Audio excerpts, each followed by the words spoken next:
The distribution law. ठीक है, इसमें हम पढ़ेंगे कि जब हम किसी भी दो इमिसिबल लिक्विड्स में कोई सोल्यूट डिसॉल्व करते हैं तो सोल्यूट क्या करता है, अपने सॉल्युबिलिटी के हिसाब से अपने आप को एडजस्ट कर लेता है, इधर इन ए और इन बी।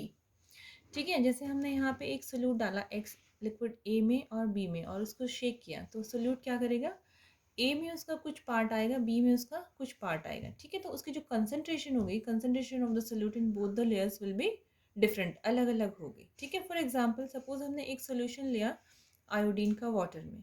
ठीक है, वाटर में लिया, उसके बाद हमने उसमें एक और लिक्विड डाला है CCl4 कार्बन टेट्रा क्लोराइड। ठीक है, वेसल को क्लोज करेंगे और शेक करेंगे। उसके बाद क्या होगा, जो हमारा आयोडीन था ऑलरेडी वाटर में डिजोल्व था, लेकिन कुछ देर के बाद वो क्या करेगा, वाटर से निकल के CCl4 में चला जाएगा। क्यों चला जाएगा, क्योंकि उसकी जो सॉलिबिलिटी थी वो कार्बन टेट्राक्लोराइड में 86 टाइम्स हायर होती है वाटर से, इसलिए वो क्या करेगा, वाटर से निकल के कार्बन टेट्राक्लोराइड में चला जाएगा। ठीक है, ऐसा क्यों हुआ, क्योंकि उसने अपने आप को डिस्ट्रीब्यूट किया दो इमिसिबल लिक्विड्स में, जिसमें उसकी सॉलिबिलिटी ज़्यादा थी उसमें उसने अपने आप को ज़्यादा डिस्ट्रीब्यूट किया है। ठीक है, तो इसी के ऊपर बेस्ड जो एक नर्स साइंटिस्ट थे उन्होंने क्या किया था, अपनी एक थ्योरी दी थी, उसमें उन्होंने ये बताया था कि जब हम दो इमिसिबल सोल्यूट्स लेते हैं तो उसमें जो सोल्यूट होता है वो डिस्ट्रीब्यूट जब अपने आप को करता है तो उसकी जो कंसंट्रेशन होती है वो कांस्टेंट रहती है एक पर्टिकुलर कांस्टेंट टेम्परेचर पे।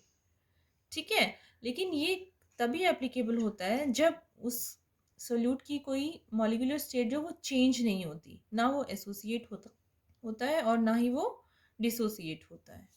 उनकी जो स्टेटमेंट थी थ्योरम की वो क्या थी, जो concentration of the solute in solvent 1 divided by concentration of solute in solvent 2 is equal to होता है के, उसको हम बोलते हैं डिस्ट्रीब्यूशन कोफिशिएंट या फिर पार्टीशन कोफिशिएंट। उसके बाद आता है कुछ फैक्टर्स जो इफेक्ट करते हैं पार्टीशन कोफिशिएंट को, तो उसमें से तीन मेन फैक्टर हैं। सबसे पहला क्या है, nature of the solute, second one is nature of liquid pair और थर्ड है टेम्परेचर। तो सबसे पहले हम देखेंगे कि जो नेचर ऑफ द सोल्यूट होता है वो कैसे इफेक्ट करता है। ठीक है, हमने यहाँ पे दो लिक्विड पेयर लिए हैं, एक लिया है बेंजीन और वाटर का, दूसरा लिया है बेंजीन और वाटर का। ठीक है, सेम ही लिक्विड पेयर है लेकिन जो सोल्यूट हमने लिया है दोनों में वो डिफरेंट है। एक में हमने सक्सिनिक एसिड लिया है और दूसरे में बेंजोइक एसिड। जब हमने सक्सिनिक एसिड लिया तो जो पार्टीशन कोफिशिएंट की वैल्यू थी वो थी 0.096 और जब हमने बेंजोइक एसिड लिया है तो जो पार्टीशन कोफिशिएंट की वैल्यू थी वो थी 0.0274। तो ये अलग अलग क्यों आई, क्योंकि हमने जो सोल्यूट था उसका नेचर अलग अलग लिया है दोनों केसेस में। ठीक है, ऐसे ही हम देखेंगे लिक्विड पेयर का नेचर। हमने यहाँ पे दो अलग अलग लिक्विड पेयर लिए हैं, एक ईथर और वाटर का और एक बेंजीन और वाटर का, लेकिन यहाँ पे सोल्यूट क्या है, सेम है। ठीक है, लिक्विड पेयर अलग है तो हम देखेंगे के की जो वैल्यू है दोनों केसेस में फिर से अलग अलग आ रही है। ठीक है, और थर्ड हमारा है टेम्परेचर। टेम्परेचर का हमें पता है कि जैसे जैसे हम टेम्परेचर बढ़ाते हैं तो सोल्यूट जो होता है उसकी सॉलिबिलिटी इंक्रीज होती है।